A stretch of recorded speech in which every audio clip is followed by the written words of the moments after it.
Welcome back to the Sporting Mentality Podcast. My name is Tanner Schering, aka Relay TS. Today we got week 2 of the NFL playoffs to discuss, and that means 4 games to talk about. Not as many games as last week, so I don't know if this is going to be shorter. Who knows? But we have more interesting games to talk about, which that's exciting. Before I get into it, though, be sure to drop a like if you're on YouTube, subscribe, turn on notifications. If you're anywhere else, leave a 5-star review. YouTube, it is on everybody on YouTube. It is on Spotify and other audio-only platforms if you want to listen to audio only. And without further ado, let's get right into it. So the first game I want to discuss is obviously I want to discuss the Cowboys game the most because I have so much to talk about with that. But Jaguars Chiefs. I said this on my week 1 prediction, I said this on my week 2 predictions.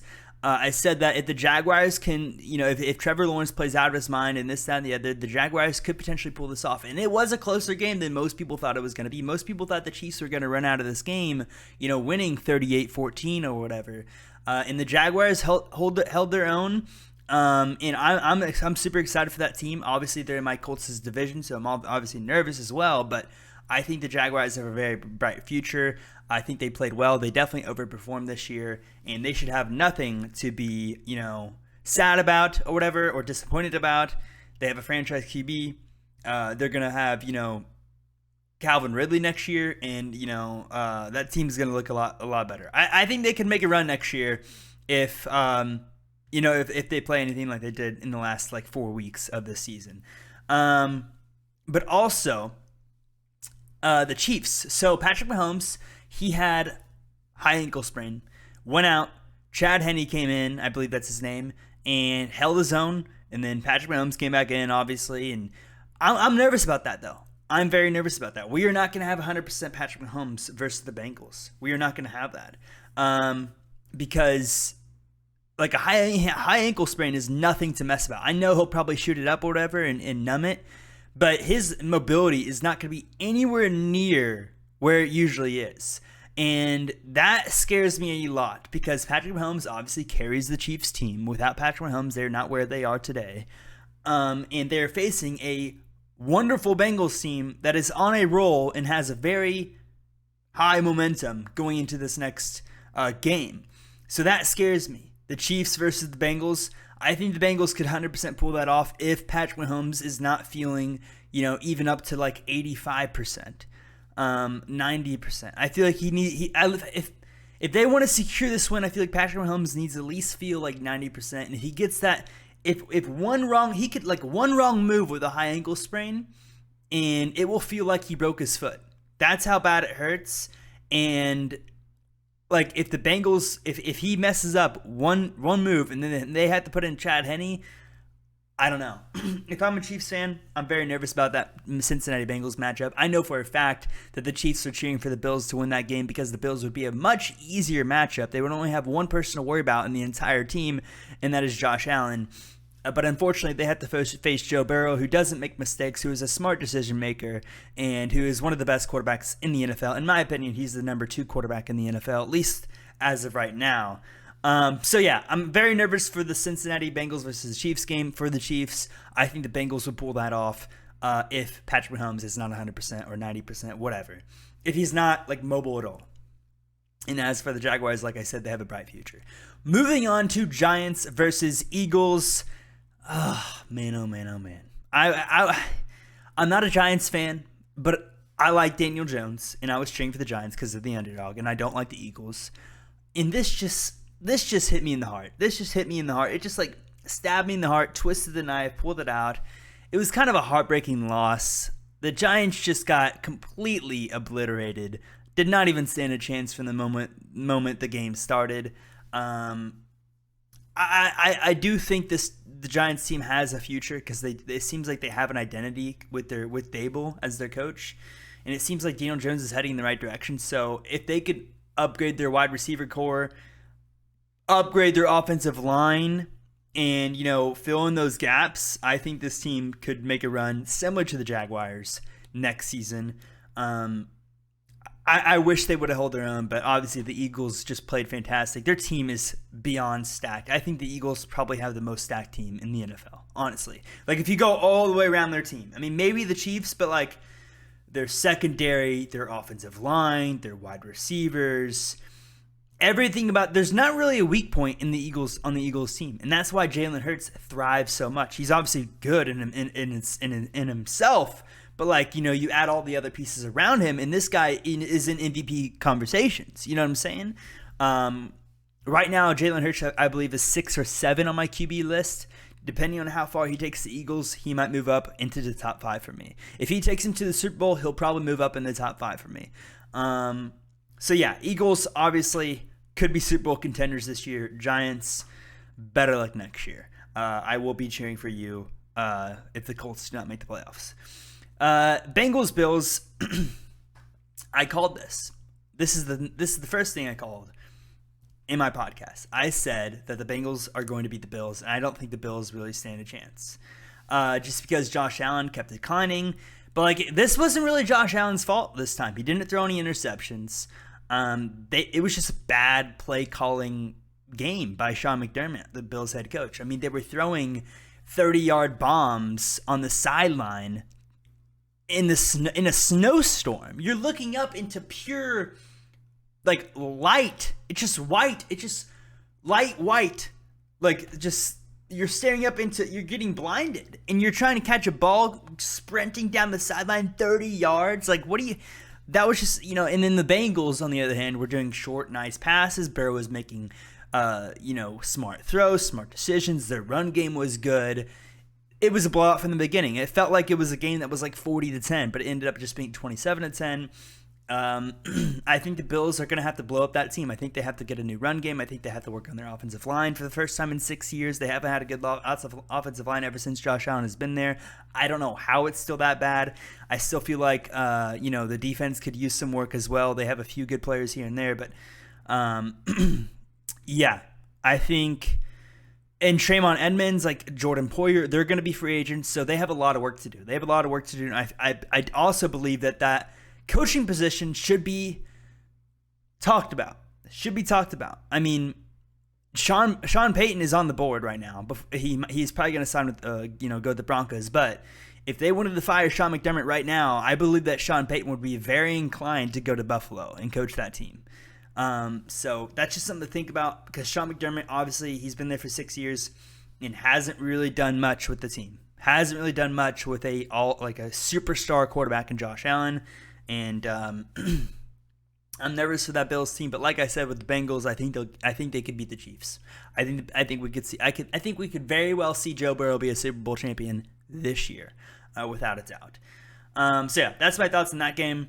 Now to the game that it feels like everyone's talking about, but I'm talking about it a lot because I said this about Dak Prescott. Okay, I would play the TikTok. But it has like a song in it or whatever that would probably get copyrighted. Basically, what I said is that if Dak Prescott does not prove himself in this playoffs, the Cowboys are going to have to look to move on from him either this offseason or next offseason, because he's a complimentary quarterback, and half the time he can't even play that complimentary role very well. I believe Kirk Cousins is a better complimentary quarterback than Dak Prescott, and I don't think Kirk Cousins will ever lead a team to a Super Bowl. And if I don't think he is, then I definitely don't think Dak Prescott will. So, I basically said that Dak Prescott, like they aren't going to make it past the second round of the playoffs. And I even said that after Dak Prescott played a good game against the Buccaneers, because the Buccaneers did not deserve to be in the playoffs. That team was horrendous. So yeah, I was right. I was right about Dak Prescott. They're going to have to move on from him. I hope that the Colts don't trade for him, to be honest with you. I think the Cowboys are going to start making calls. I think they're going to try to form a trade for Dak Prescott. I get it. Cowboys fans. I get it. He's a nice guy. He's good on the mic. He's just like a good player to have as the face of your franchise. He's a good person to have as the face of your franchise. But if he can't make the plays in the crucial situations, in the big games, then you shouldn't be paying a guy $40 million a year. That's just a fact. Draft a guy. It's been 7 years. It's been 7 years.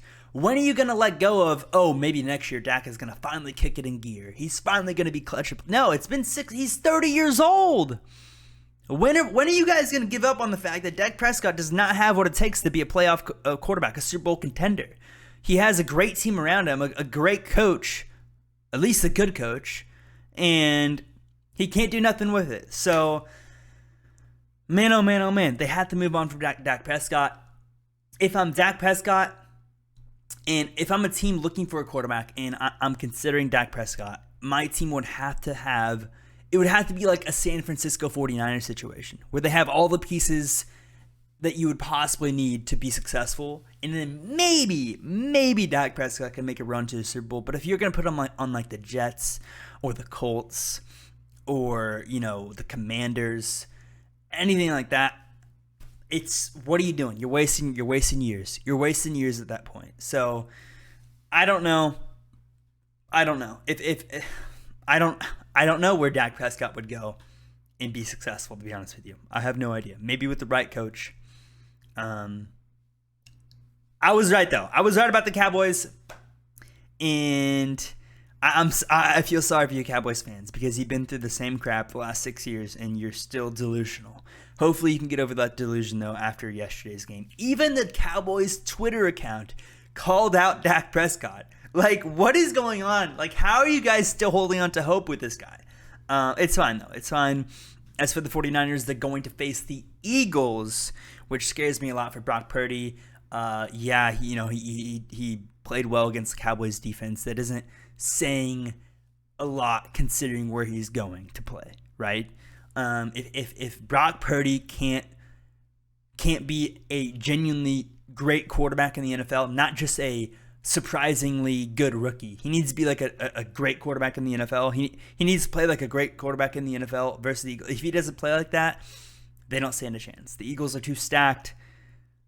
I don't know. I feel like he has to, really make some plays. He has to really make some plays, not force the ball. He did a good job, being a little bit conservative versus the Cowboys. He got the job done. But getting the job done, like playing like how he did versus the Cowboys, is not going to get the job done against a team like the Eagles. And that scares me a lot. I feel like Brock Purdy is going to have a hard time versus the Eagles. So yeah. On to my picks for next week. We have the Chiefs and the Bengals. I'm taking the Bengals. I don't think Patrick Mahomes with a high ankle sprain is going to be able to carry that team to where they need to be. I don't think it's going to happen. And with all the momentum that the Bengals have, I feel like the Chiefs are getting a little nervous, little butterflies, but who knows? Maybe I shouldn't doubt the 2, 3, whatever time MVP Patrick Mahomes is. Maybe I shouldn't doubt him. But I'm taking the Bengals. That's just what my gut says right now. After watching them against the Bills, it's just like, man, oh man, oh man. They were in a snowstorm, and now they're gonna face, I don't know. I'm taking the Bengals. That's what my gut says. That is what my gut. If Patrick Mahomes is somehow 100%, which we know is not going to happen, then the Chiefs will win probably. But that's not going to be the case. At least I don't think. Eagles, 49ers. Like I said, this is the same thing with the Cowboys and 49ers game. I said that the Cowboys 49ers game relies, it's gonna be decided on how well Dak Prescott performs. Dak Prescott did not perform. Cowboys lost. This game, Eagles 49ers, in my opinion, it is going to be decided on Brock Purdy's performance. If Brock Purdy doesn't perform, the 49ers will lose. That's the deciding factor in this game for me. Because the 49ers defense is fantastic. The 49ers weapons on offense is fantastic. But a run game can't beat the Philadelphia Eagles. So Brock Purdy's performance is going to decide that game. I am going to take, because I hate the Eagles so much. I don't hate them that much, but I dislike the Eagles. I'm going to take Mr. Irrelevant. I'm going to give him the benefit of the doubt. I'm gonna hope that he really proves that he could be the face of this franchise moving forward in this game and go to the Super Bowl as a rookie. One of six. He would be like one of 6 or 5 quarterbacks who have ever done that in NFL history. So I'm cheering for the underdog in this scenario. 49ers versus the Bengals, Super Bowl. I will take the Bengals to win that. So there you have it. There are my predictions. It'll probably change. But with all that being said, that's the NFL talk for the podcast. NBA. I will have NBA podcast coming out very soon. Trade deadline starting to pick up. Rui Hachimura just got traded to the Lakers for 3 second-round picks and Kendrick Nunn. This might change the Lakers' entire direction moving forward in this season. Maybe it turns it around. One player can really change a locker room, can really change a team's vibe or confidence moving forward. And if like Dennis Schroeder sees that Rui Hachimura came over, maybe he'll play a little bit more confident. Anthony Davis, maybe he'll come back sooner from injury and play with a little bit more confidence because he sees that, oh my God, we got another piece. This might work. So that's why I'm going to be covering NBA trades, because I feel like trades in the NBA are very effective mid-season and can change a team like the Lakers drastically. So I will be making podcasts on NBA trades, like going over them or whatever. That's the only trade that I've seen so far. We'll probably have some later this week and definitely moving forward. So stay tuned for the NBA podcast. I'll probably have one later this week going over all the trades and news and rumors. And then the next NFL podcast probably won't be until after the next set of games. So yeah, that is that. Like I said, NBA trade deadline coming up. NBA content is going to be flowing soon. And I'm also going to have certain podcasts. Like I might have an NFL podcast later this week, like ranking all the quarterbacks that I think in the NFL. I might do an NFL ranking.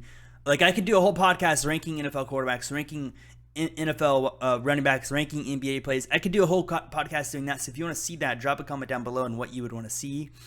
But yeah, so expect that moving forward. I have a lot of different ideas.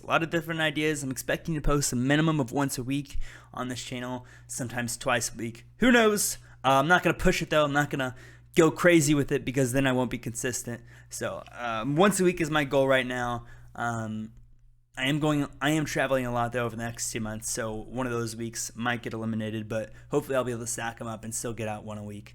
But yeah, anyways, I'll keep you guys updated on my Twitter, Discord if you want to join that. You can go on my YouTube, go in the description, and the Discord link will be right there. But I appreciate you guys watching this podcast, listening to it, and make sure to leave a 5-star review if you're on Spotify or anywhere else. If you're on YouTube, drop a like, subscribe, and I will see you guys in the next one. Peace out.